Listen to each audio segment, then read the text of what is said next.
ছায়ার বানানো ক্ষীরটা তুমি ফেলে দিলে দুধ দিয়ে তৈরি বলে, অথচ নিজে দুধ দিয়ে তৈরি করা কফি নিয়ে এলে। আমার কেন জানি না মনে হচ্ছে যে তুমি অন্যরকম কিছু একটা ভেবেছিলে, মানে কিছু একটা সন্দেহ করেছিলে, তাই না? সর্বনাশ করেছে বাবান, তার মানে ধরে ফেলেছে যে ওর ক্ষীরের মধ্যে কিছু একটা মেশানো ছিল।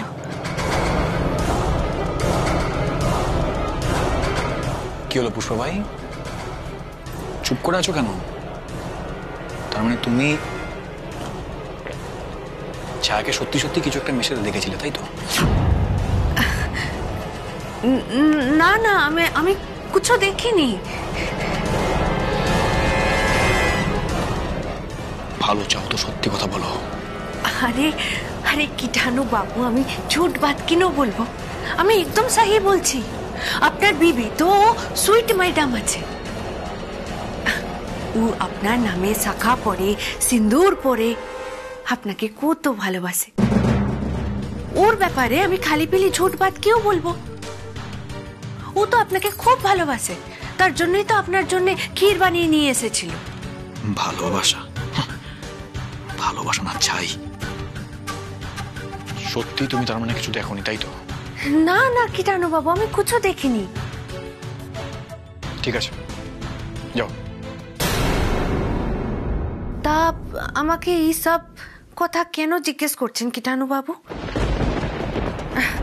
আপনার বিবি তো খুব ভালো মেয়ে আছে, কত মিষ্টি দেখতে। উপর থেকে দেখলে না ওরকম মনে হয়।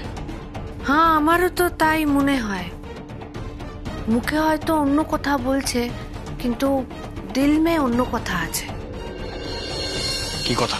ও না আপনার সাথে আপনার বিবিকে একদম মানায় না। আপনি কত স্মার্ট আছেন, হ্যান্ডসাম আছেন, এমন কোন লড়কিকে শাদি করুন যার অনেক রুপিয়া আছে, যার বাবার অনেক রুপিয়া আছে। ওই বলে না কোথায়, রাজকন্যা রাজত্ব একসাথে, এরকম কাউকে শাদি করুন। আমি তো শুনেছি তোমার ও বিবি ও সুইট ম্যাডামের কার সাথে যেন এক চক্কর চলছে, ও প্যারি ম্যাডামের ভাইয়ের সাথে।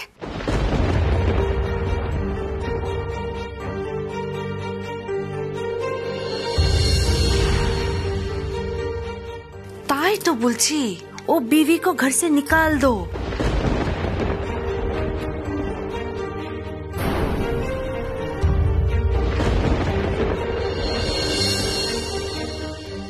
বাবানের কান ভাঙাতে পেরেছি তো ছায়ার বিরুদ্ধে, মনে হয় তো পেরেছি।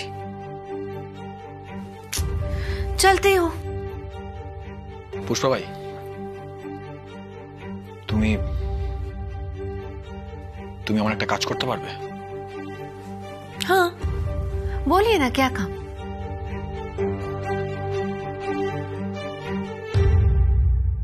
তোমাকে আমার বউয়ের উপর নজর রাখতে হবে, পারবে? নজর রাখবো? আস্তে,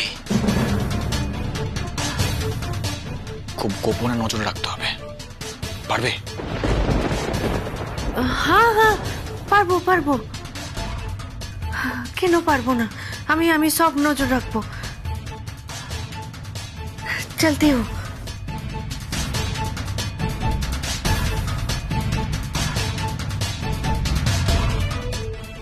তুমি একদম ঠিক কথা বলেছো পুষ্পা ভাই। ছায়াকে আমি আর এক মুহূর্ত সহ্য করতে চাই না। এখন ভালো মানুষ সাজছে, তাই না? এখন ভালো বউ সাজার নাটক করে আমাকে খুন করতে চাইছে।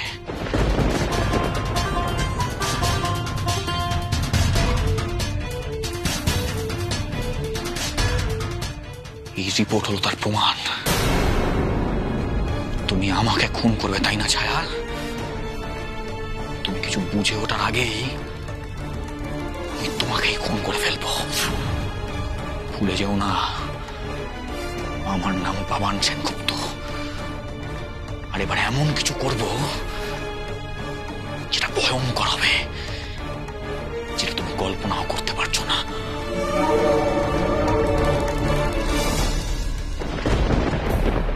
বিপাশা আর তথাগত আঙ্কেল আজ বিকেলে বাড়িতে আসবেন বিয়ের পাকা কথা বলতে। দিনটা তো আগে থেকেই ঠিক হয়ে গেছিল। হ্যাঁ তুমি ঠিকই। আরে ওই দেখো পুষ্পাবাই এসে গেছে, এসো। শোনো পুষ্পাবাই, সামনেই কিন্তু ভাইয়ার বিয়ে, অনেক কাজ, সব কাজ কিন্তু তোমাকেই করতে হবে, তখন কিন্তু পারবো না বললে হবে না। হ্যাঁ হ্যাঁ আলসি ম্যাডাম, পারবো না কেন বলবো, পারবো পারবো, আমি আমি সব কাম করে দেব। ও দুঃখী বাবুর শাদি বলে কথা, ও শাদির সব নিয়ম আমি করে নেব। এত কিছুর পরেও আকাশ তার সব নিয়ম মেনে বিয়েটা করবে? আলোর কথা একবারও মনে পড়বে না?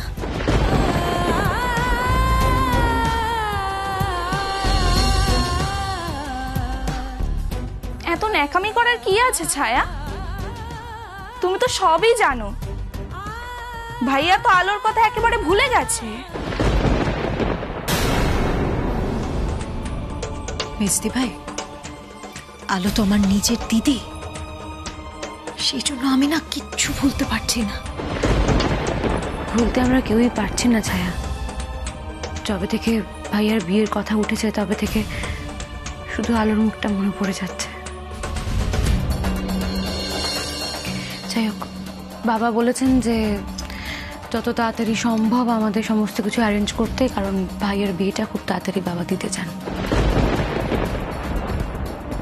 ব্যাপারটা কি? আকাশের আবার বিয়ে দেওয়াটা নিয়ে তীর্থঙ্কর সেনগুপ্তর এত তাড়া কিসের? এদিকে বাবান বিপাশার সাথে ক্লোজ হবার চেষ্টা করছে, ওদের ওদের টার্গেটটা কি? কিছু তো বুঝতে পারছি না।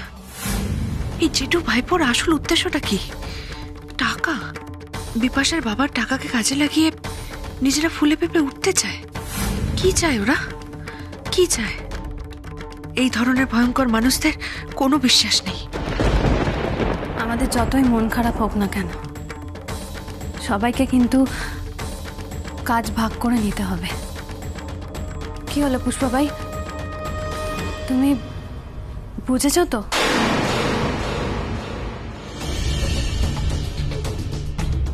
কি হলো পুষ্পাবাই, ভাবনার পুকুরে ডুবে গেলে যে? হ্যাঁ হ্যাঁ বলে না। বলার কিছু নেই, সব মন দিয়ে শোনো। বলছি বর্দি ভাই, আমরা কবে শপিং এ যাচ্ছি গো? শপিং কিসের? কিসের শপিং মানে? ভাইয়ার বিয়ের শপিং। নতুন শাড়ি, নতুন গয়না সব কিনতে হবে তো। বাহ মেজদি ভাই, বাহ। তোমার তোমার একবারও আলোর মুখটা মনে পড়ছে না, তাই না? একবারও আলোর জন্য মন কেমন করছে না? এই শোনো, যে নেই সে নেই, তাকে নিয়ে আমি এত ভাবতে চাই না।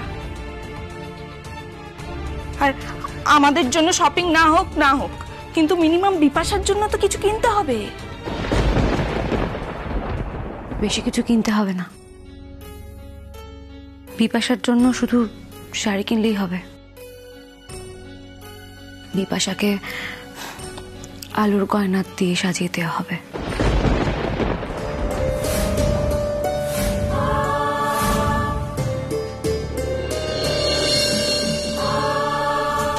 কি কি বলছো কি তুমি বর্দি ভাই?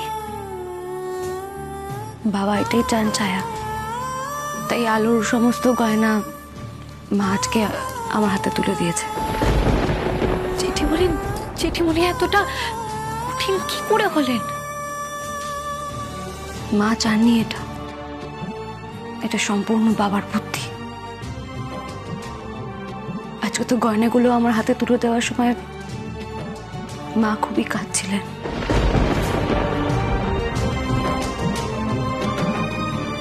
মা কাঁদছিল কেন?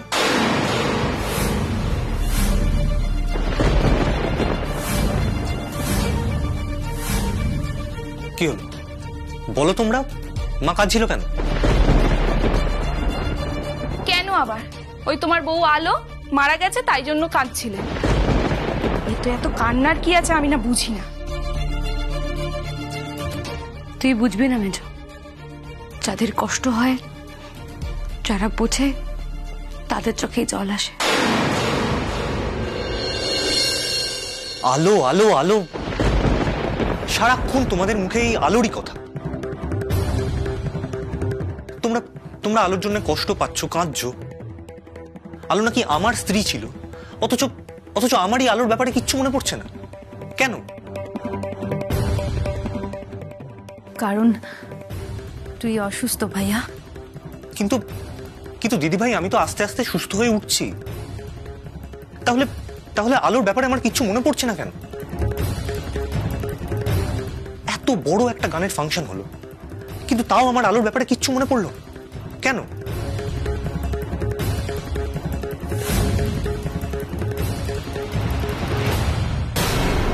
আলোর সাথে আমার কাটানো জীবনের কথা কেন মনে পড়ছে না?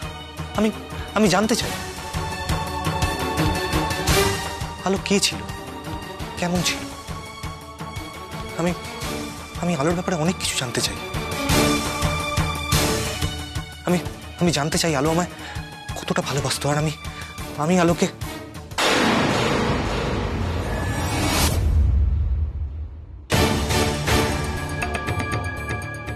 কি পুষ্প ভাই, আপনি কাঁদছেন কেন? সত্যি তো, তুমি তো আলোকে চেনো না, তুমি তাহলে আলোর কথা শুনে কাঁদছো কেন? না, আসল में वो কারোর কষ্টের কথা শুনলে আমার আমার মনে খুব খুব দর্দ হয়, আমার রোনা এসে যায়। কারো প্যার মোহব্বতের কথা শুনলে খুব কষ্ট হয় আমার,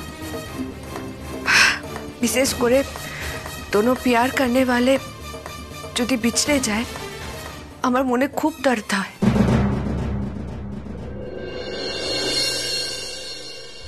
ओह दुखी बाबू, आप एकदम चिंता मत करो।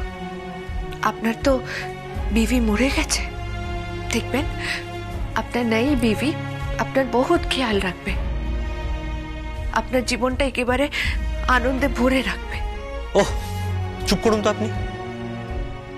বিয়ে করার জন্য আমি মানসিকভাবে প্রস্তুত কিনা সেটা আমি নিজেই এখনো জানি না। আর আর তোমরা সবাই মিলে অ্যারেঞ্জমেন্ট করে যাচ্ছ, প্ল্যানিং করে যাচ্ছ।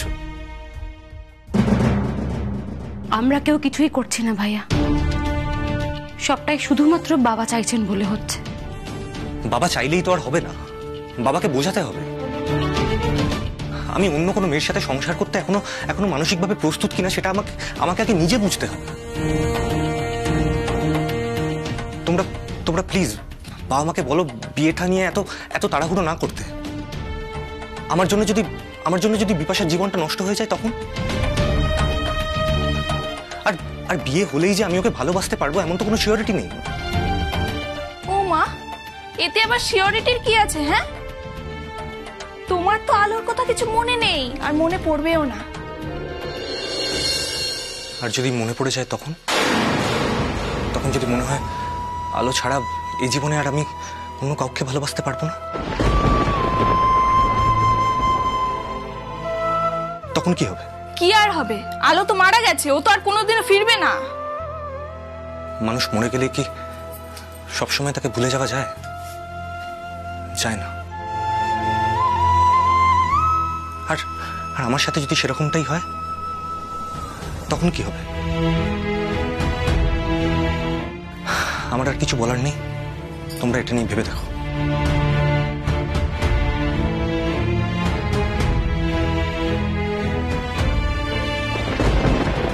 আমি জানি আকাশ, একবার তোমার আমাকে মনে পড়ে গেলে তুমি শুধু আমাকেই ভালোবাসবে, কারণ আলোকে ছাড়া যে আকাশ অন্ধকার।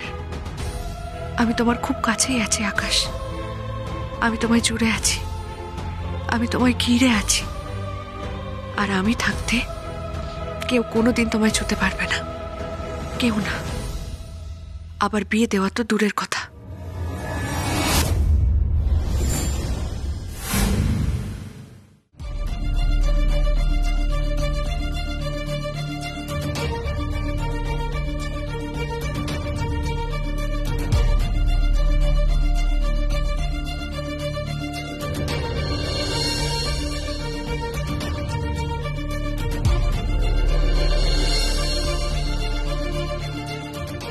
কি দেখছেন আপনি অমন করে?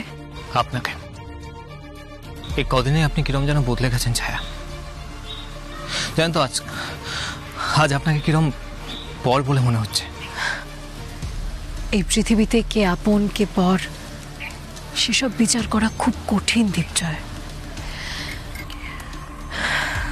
যাকে এসব কথা বলে সময় নষ্ট করে লাভ নেই দীপজয়। আপনি বলুন তো আপনি আমায় কেন ডেকেছেন? দেখুন, আমি বাড়িতে কাউকে কিছু না জানিয়ে এখানে এসেছি, আর এটা যদি বাবান জানতে পারে তাহলে খুব রাগারাগি করবে। বাহ, তা বাবানের রাগ অনুরাগের পরও আপনি করছেন তাহলে? করতে হচ্ছে, কারণ বাবান আমার স্বামী, আর আমি আমার বাকি জীবনটা ওর সাথেই কাটাতে চাই। বাকি জীবনটা বাবানের সাথে কাটাতে চান নাকি বাবানের জীবনটা শেষ করে দিতে চান?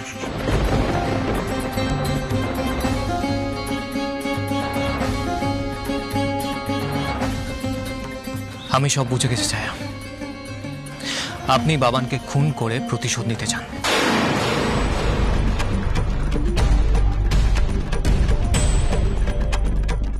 হে ঈশ্বর, আমার মনের কথা দীপজয় কিভাবে জানতে পারলো?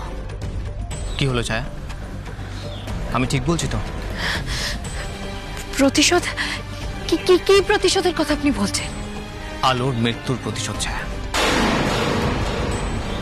বাবানকে খুন করে আপনি আলোর মৃত্যুর প্রতিশোধ নিতে চান।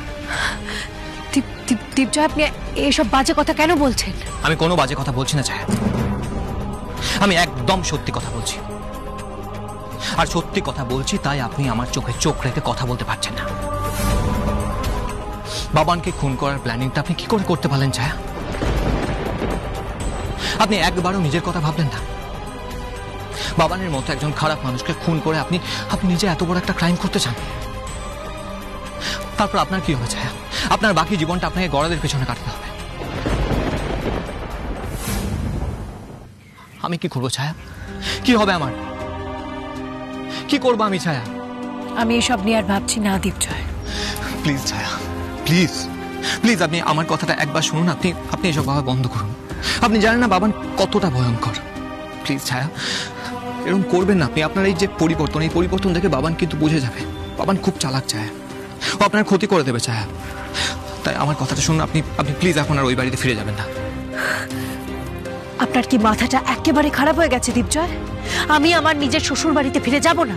না, যাবেন না, আপনি কোথাও যাবেন না। আপনি এক্ষুনি শ্রীরামপুরে বাড়িতে যাবেন। না, কখনো না, আমি কখনো শ্রীরামপুরে ফিরে যাব না। আর আপনি এসব কথা বলতে আমায় এখানে ডেকেছিলেন? আপনার সাথে আর আমি কোনোদিনও দেখা করব না। আপনি হাজার ডাকলেও আমি আপনার সাথে দেখা করব না। আমি আসছি। ছায়া, আমি আপনাকে ভালোবাসি ছায়া। আমি বাসি না, আমি আপনাকে ভালোবাসি না, আমি আপনাকে ভালো। আপনি আমাকে ভালোবাসেন ছায়া, শুধুমাত্র আলোর মৃত্যুর প্রতিশোধ নেওয়ার জন্য আপনি এটা করছেন। হাত ছাড়ুন দীপজয়। ছাড়বো না।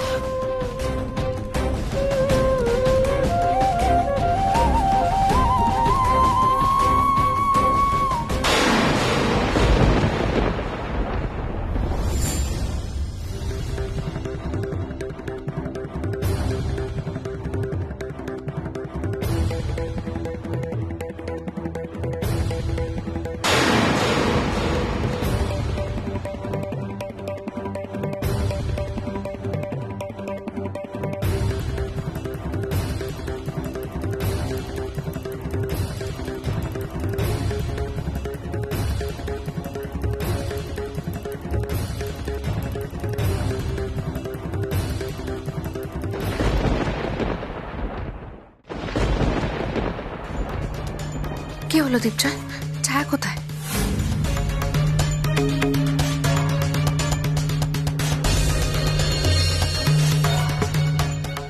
আলো এখনো ছায়ার জ্ঞান ফেরেনি।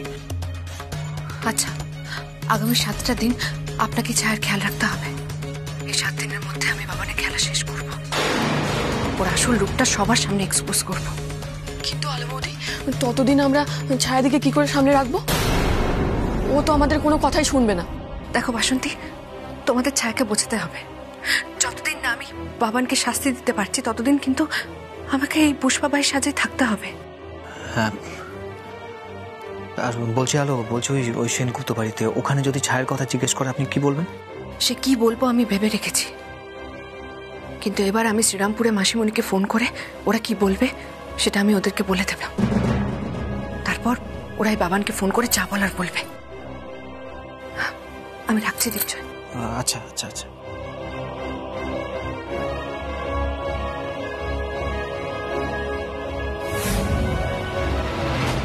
বাসন্তী, শোন, ছায়ার জ্ঞান ফেরার আগে এই ঘরে খাবার রেখে দিয়ে যাবি। ওর যদি উঠে খিদে পায় তাহলে খেতে পারবে। আর শোন, দরজাটা বাইরে থেকে লাগিয়ে দিবি, কারণ ও বাবানকে খুন করার জন্য অস্থির হয়ে আছে। ও যে কোনো মুহূর্তে পালিয়ে যেতে পারে। কিন্তু বাবুদা, আর বড় মাকে কি বলবে?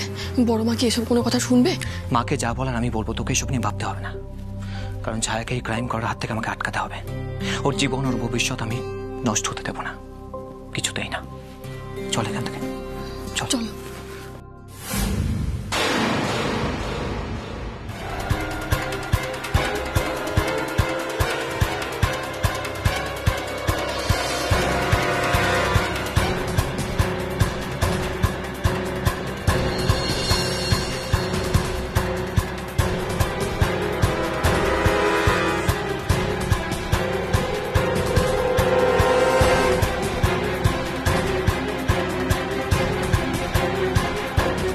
ছায়ার হাতের লেখা নকল করে এই চিঠিটা লিখেছি ছায়ার জবানবন্দি দিয়ে।